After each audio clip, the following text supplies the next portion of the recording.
Cet après-midi, au collège Nelson Mandela de Doujani, une convention a été signée entre le rectorat et le CLJ Police Nationale, le centre de loisirs des jeunes. Dans le cadre des vacances apprenantes, cette convention va permettre de mettre à disposition du CLJ les locaux des collèges de Doujani et de Kaweni 1. Aujourd'hui, pour nous, c'est un jour important. On signe une convention avec le rectorat pour organiser ensemble des centres de loisirs sur les établissements de K1 et sur les établissements de Doujani. Donc, des centres de loisirs jeunesse proposés aux enfants de ces quartiers pour leur proposer des activités pendant la durée des vacances. Des activités variées pour ces jeunes qui viennent de tous les milieux et qui pourront pratiquer des activités sportives, culturelles ou scolaires. Les jeunes vont pouvoir faire du sport, du basket, du foot, des activités culturelles, du chant, de la danse et puis des sorties. Ils peuvent aller voir le lagon. Il est prévu aussi, si la structure fonctionne, qu'ils aillent au cinéma. Et puis il y a différents types de jeux. J'ai entendu qu'ils allaient jouer à la pétanque et faire aussi des activités en groupe. Mais aussi des activités scolaires dans le cadre des vacances apprenantes, une volonté de l'éducation nationale d'occuper au maximum les jeunes et les sortir de l'oisiveté. L'éducation nationale a mis les bouchées doubles pour ces vacances, comme pour les vacances dernières. Dans le cadre des vacances apprenantes, on a fait en sorte de doubler nos dispositifs et de la même manière pour l'accueil des jeunes dans le cadre du CLJ. Cette année, on a doublé puisqu'on a 2 établissements au lieu d'un l'an dernier et on voudrait encore augmenter l'année prochaine. En effet, pour l'année prochaine, la volonté est de pouvoir mettre à disposition le plus d'établissements possible comme le collège de Kwalé, une aubaine pour ces jeunes qui n'auront pas à traîner dans les rues durant les vacances scolaires. La fête du sport a été initiée par le ministère de la Jeunesse et des Sports pour promouvoir les Jeux Olympiques qui auront lieu à Paris en 2024. Ce samedi, la commune de Pamandzi organise la 3e édition de l'événement. 21 associations seront mobilisées pour représenter le basket, tennis, judo, football ou encore volley. Le tout dans le respect des gestes barrières et avec l'ambition de convaincre de nouveaux licenciés.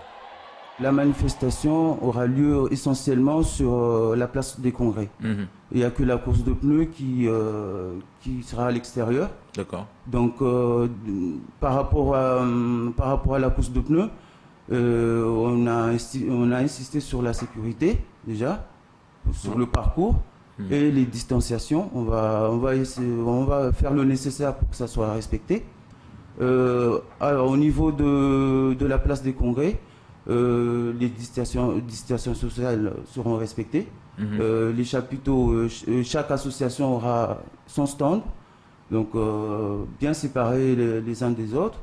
Parce que là, le but du jeu aussi, c'est que ceux qui, via les démonstrations, ceux qui ne sont pas dans les structures associatives, sportives surtout, l'idée c'est qu'ils puissent venir s'inscrire. Pamandzi compte 2300 licenciés, tous sports confondus, sur une population de 11 000 habitants. Si l'objectif reste de multiplier ce nombre, pour l'heure, les infrastructures restent sous-dimensionnées ou défaillantes. Le complexe sportif, là, en fin d'année, ça a été clarifié, parce qu'on ne savait pas trop si le stade et le gymnase, le complexe sportif en tout cas, appartenait à qui. Donc ça a été clarifié, ça appartient au département, officiellement. Au niveau de la commune, c'est un peu compliqué, parce que à l'heure d'aujourd'hui, la JP, il y a un projet de couvrir la JP. Donc du coup, les basketteurs ont du mal à s'entraîner, c'est un peu compliqué. Et au niveau du stade, le stade il est délabré. Faute de terrain disponible aujourd'hui, il n'y a plus de handball ou encore d'athlétisme à Pamandzi. Néanmoins, une dynamique départementale a vu le jour dans l'optique notamment d'accueillir les Jeux des îles de l'océan Indien en 2027. C'est dommage, hein. Il n'y a pas beaucoup de pistes d'athlétisme sur Mayotte. On en a une, mais même si c'est un peu délabré, mais quand même il y en a une. Et c'est dommage qu'il n'y ait pas, par exemple, aussi un club d'athlétisme qui existait aussi. Donc l'idée, c'est de redynamiser le sport. Parce que si ces disciplines existaient, Il faut se demander pourquoi aujourd'hui ça n'existe plus. Donc l'idée c'est de structurer celles qui sont là déjà et puis penser à en développer d'autres. Il y a aussi le tennis de table, pourquoi pas. Voilà, il y a le sport nature. Ça aussi, ça se développe. On a un front de mer, on a les hauteurs de la Vigie. Structurer le sport à Pamandzi, relancer certaines disciplines, en créer de nouvelles, les chantiers sont nombreux dans la commune, même si samedi c'est bien à une fête que les Pamandziens vont pouvoir participer. Il faut rappeler que certes je suis président, mais on travaille logiquement avec une équipe de 15 membres au comité directeur. Donc moi j'ai des idées en tant que président du Racing Club de Mamoudzou, parce que j'ai une double casquette. J'ai des idées en tant que président du comité que je vais amener autour de la table, et puis on décidera de façon collégiale dans l'intérêt de l'athlétisme. Après, je suis pas le seul à décider, donc on verra si les autres me suivent dans les idées que j'ai envie de mettre en place et dans les projets, surtout sur du long terme, parce que je pense qu'il faut qu'on arrête de préparer des échéances aujourd'hui pour demain. Là, voilà, on parle d'Olympiade. L'Olympiade, c'est 4 ans. Donc, on sait que, par exemple, Mayotte est concernée par les Jeux de 2023, mais surtout pour 2027, puisqu'elle est candidate. Oui, mais les Jeux 2023, on parle du Jeu des îles qui aura lieu aux Maldives. Aux Maldives, si c'est maintenu. Mais je veux dire, c'est dans la logique, c'est depuis le retour des Jeux des îles de 2019 qu'il fallait commencer à préparer ces Jeux. Et ces jeunes, et les gens qui seront potentiellement qualifiables en 2023. Là, pour l'instant, il y a le manque d'infrastructures, il y a le Covid, il pleut, c'est très bien.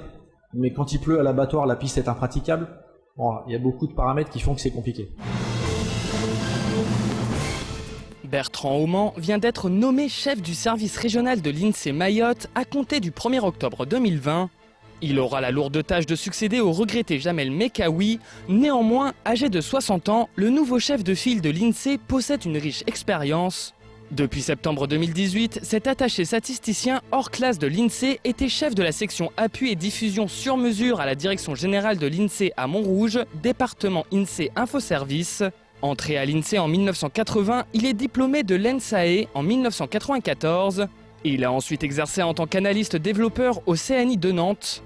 En 2004, il a rejoint la DAF de Martinique en tant que chef du service régional de l'information statistique et économique. 6 ans plus tard, il devenait responsable du pôle de localisation géographique à Bordeaux. En 2013, il est reparti en Martinique pour occuper les fonctions de chef du département statistique au sein du service territorial de l'INSEE en Martinique. Les prochaines grandes marées à Mayotte auront lieu du 17 au 20 octobre prochain et pourront causer de nouvelles perturbations sur le réseau routier de Mayotte. En Grande Terre, l'ADL s'est préparée à intervenir à Ironibé, route nationale 2. Un exercice de mise en place de déviation par Combani et Coconi a été réalisé à Ironibé en cas de submersion. Cet exercice a permis d'identifier les difficultés de mise en œuvre de la déviation qui sera effective à la prochaine montée des eaux si l'eau venait à submerger la chaussée. Du côté de la Petite Terre, les agents de la DL sont intervenus au boulevard des Crabes.